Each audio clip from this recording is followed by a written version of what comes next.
As in last lesson, I explained on what is a good composition and what isn't. So let's practice it by hand.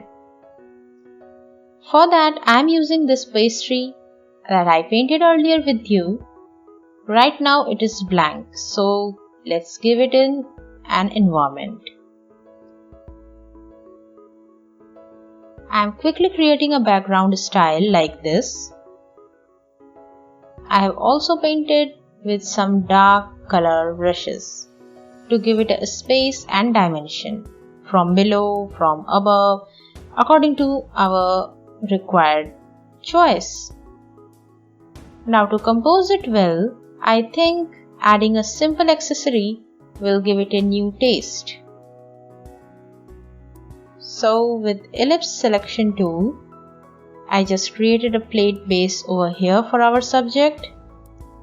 All I am doing is on a single layer. You can use a different layer too, that will be between the background and the subject.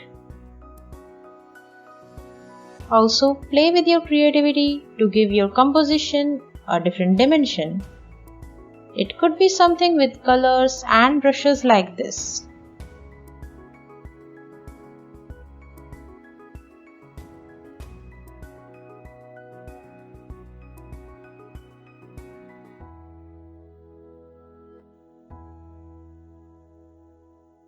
Isn't this looking way more great than what we had earlier?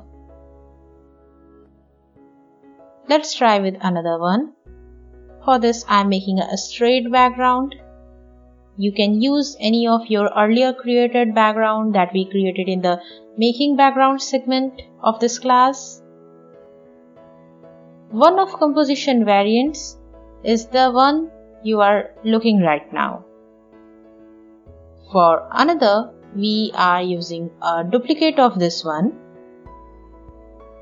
here in a different angle.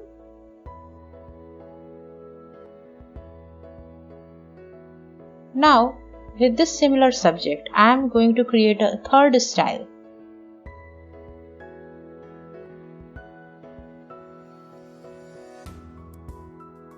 For that, I am going to replicate the look of one of our composition that I talked in the last lesson.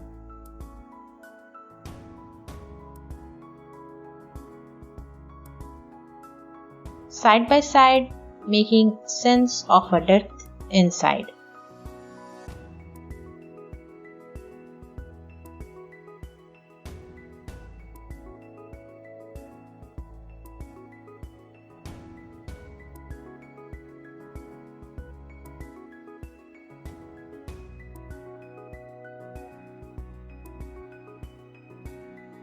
How you feel about creating these lovely compositions out of your artwork? Please let me know of your growth and feel free to ask me anything in the community tab.